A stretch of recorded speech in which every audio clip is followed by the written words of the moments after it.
Hey guys, it's Zung, and today I'm gonna help you slay the rest of your holiday season with 3 amazing meals. And I'm gonna thank Barefoot Wines for sponsoring this video. We're gonna infuse this Chardonnay right here in all 3 dishes to really amplify all the flavors and just wow everyone. So first we're gonna make a truffle mushroom parmesan risotto in the pressure cooker, and it's only gonna take 10 minutes. I'm gonna chop up some mushrooms. I like using a combination of baby bellas and shiitake just because I feel like it gives a lot more like meaty flavor to the dish. So usually for the risotto, I would leave it sliced like this, like big slices, but since Nate doesn't really like mushrooms, I have to chop them up small. That way he doesn't feel the texture and he'll eat it. Comment below and let me know if you like mushrooms or you don't like mushrooms. Okay, mushrooms are done. I have like 2.5 cups worth of mushrooms here. And then we're gonna chop up some onions. I have half an onion left over that I'm just gonna finish using. Some garlic, because we like a lot of garlic. And it just goes so well with mushrooms. And that's really all the prep we need. Now I'm ready to cook it in my pressure cooker. I'm just heating it up, let it get nice and hot. Add some olive oil. All right, it feels nice and hot. I'm gonna add some chopped onions. We'll saute it for about like a minute until it's nice and fragrant. If you don't like using onions, you can always substitute it with like shallots or leeks. I really like leeks with risotto too. Okay, this looks good. Now I'm gonna add the mushrooms, garlic, and thyme. Some salt. And then we just saute it for another 3 to 5 minutes. So while it's doing its thing, I'm gonna open up my Barefoot Chardonnay. We're gonna use it to deglaze the pot. Fun fact, I used to work as a server, and this was like my favorite part of opening the wine. Clearly, I'm a little bit out of touch. All right, that's good. Boop. Oh my gosh, this won the 2017 gold in the San Francisco Chronicle wine competition. Another fun fact, I used to run the Sunset wine competition, and these are really popular. Okay, it looks nice and caramelized, so now I'm gonna deglaze the pot with about half a cup of the Barefoot Chardonnay.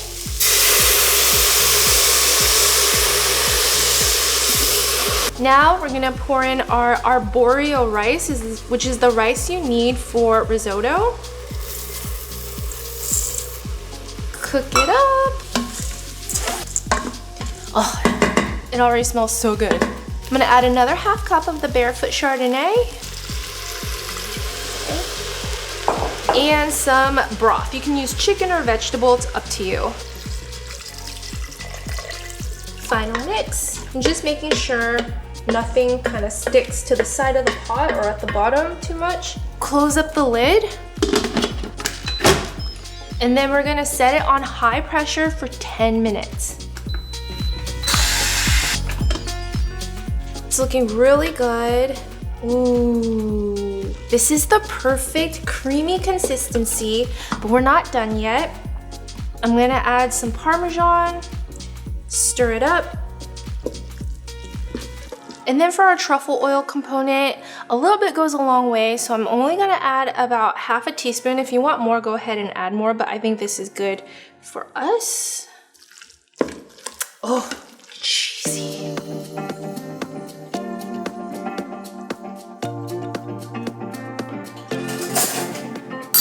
Top it with some shaved Parmesan.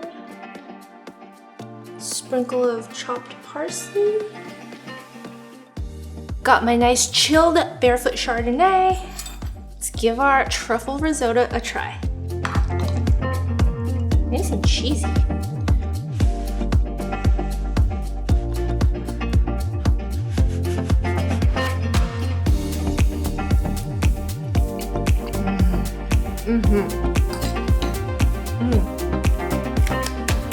The rice is really tender, not mushy. It's just like the perfect al dente consistency, and it's nice and creamy.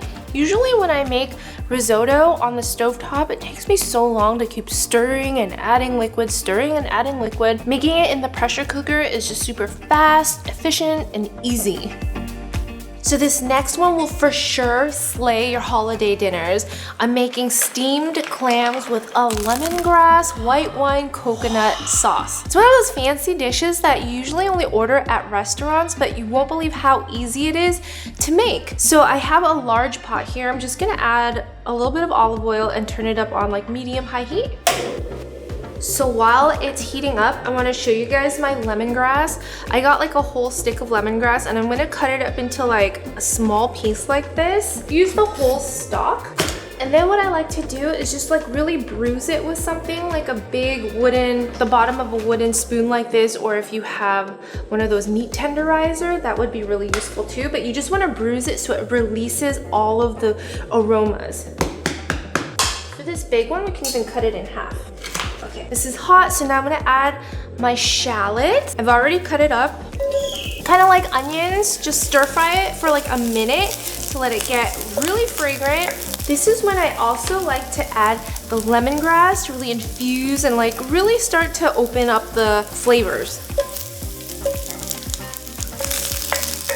Now we're gonna, ooh, I already smell the lemongrass. Oh, it smells so fresh. Now we're gonna add some garlic. Saute it for another minute.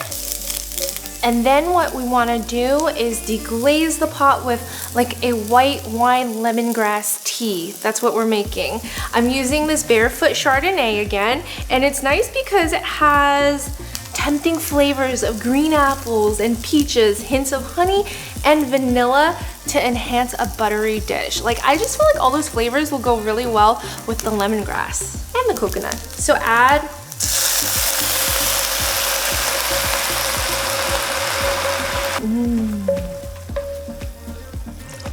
I want about half a cup, and then to flavor up our sauce, we have a little bit of brown sugar, fish sauce, and coconut milk. I'm using coconut milk from a can. It has like a richer flavor. Let it come back to a boil, and then we're gonna add our mussels. I'm just using mussels. I have 2 pounds here that I got from the grocery store. I think they're called like Prince Edward's mussels. Just make sure you wash them before adding them to the pot. Okay, so now we're gonna close the lid and give it a few minutes to open up. I started hearing some of that bang, bang, bang sound in here, meaning that it's starting to open up. So I'm just gonna double check to see if we're done. Yeah, we are. It's looking so yummy. Whoa. It releases a lot of its own juices too. And of course, if you guys find any mussels that have not opened up, I'm trying to find an example to show you, but like, it seems that I got a good batch and each one opened up. Like, usually there's always at least 1 or 2 in there that doesn't, so today is a good day.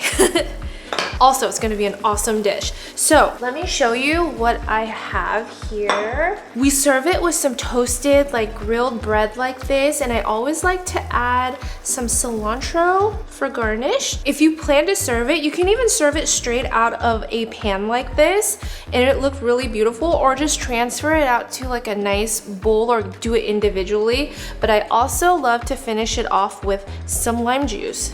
It just opens up the flavors and really rounds out everything. So let's give it a try. I'm gonna spoon 1 or 2 with some sauce. This white wine lemongrass sauce just smells incredible. Now I'm gonna first dip the bread just to taste how yummy it is.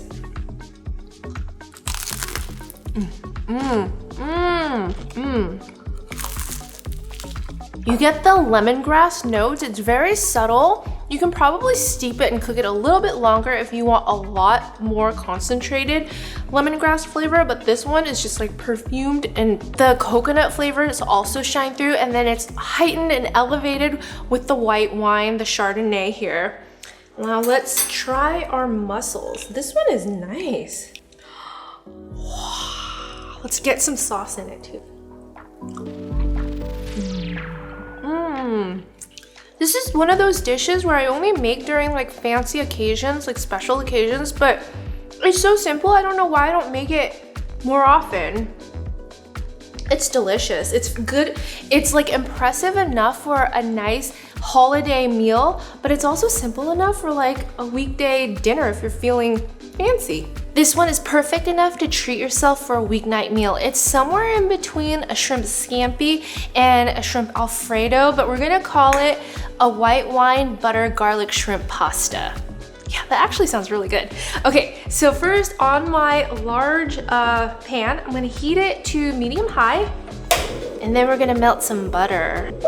Probably be a good idea to cut it into smaller pieces so it melts faster. Okay. So once it's pretty much melted, we're gonna add a lot of garlic. I've already chopped this up too, so just add it in and then saute it for, I don't know, a minute. Make sure it doesn't burn. We just want like the fragrance in there. The smell of garlic and butter is my favorite. Okay, so once you start to see it kind of get a little bit golden brown, we're gonna add our shrimp. So I got already peeled and deveined shrimp with the tail on. It's a personal preference. You guys always say like, how do you eat shrimp with the tail on? Honestly, you can always take it off. I think it looks nicer for presentation, but if it's not your thing, just go ahead and pinch it off. And then form it into a single layer so it cooks evenly. Shrimp cooks really fast, so you want to keep an eye on it. In the meantime, I'm gonna season it with some salt. And then once you start to see the pieces turn opaque pink like this, just flip it over. And don't worry if it doesn't look like all the way cooked. We're gonna add the white wine, the cream to it, so it's definitely gonna cook. You don't want to overcook your shrimp. That's the main thing. Go ahead and add some chopped herbs. I just used whatever I had. I have basil, parsley, a little bit of sage, so I'm throwing it all in. And of course, to make our sauce, we're using the Barefoot Chardonnay once again. Beautiful. A little bit of cream to make that cream sauce. Some Parmesan cheese, and just cook it up until the sauce thickens up a little bit. If you want to, give it a taste to see if you need to add any more salt. If you like it spicy, red chili peppers would be really good, like chili flakes would be really good in here too, but since my kids don't like spicy stuff, I'm keeping it pretty neutral. So right before I add the pasta, I always like sneaking in some vegetables, so I have chopped kale here that I'm gonna add for, you know, extra veggies so it becomes like a one-pot meal. Technically. Just get the kale in there, kind of let it cook up for a minute. And then I have linguine pasta that I've already cooked and drained, and I also reserved some of the pasta water just in case I need to thin out the sauce a little bit. This is like insurance right here. For cream sauce, you never know, like sometimes it just gets really thick really fast once you add the pasta to it, but pasta water fixes everything. And then just let it simmer for another minute so that the sauce thoroughly coats the pasta. I think we're ready to serve. Some of our cream sauce in there. So since I'm gonna be eating this, I definitely want some chili flakes in there. Just add a little tiny sprinkle. And then some shaved Parmesan. Let's give it a try.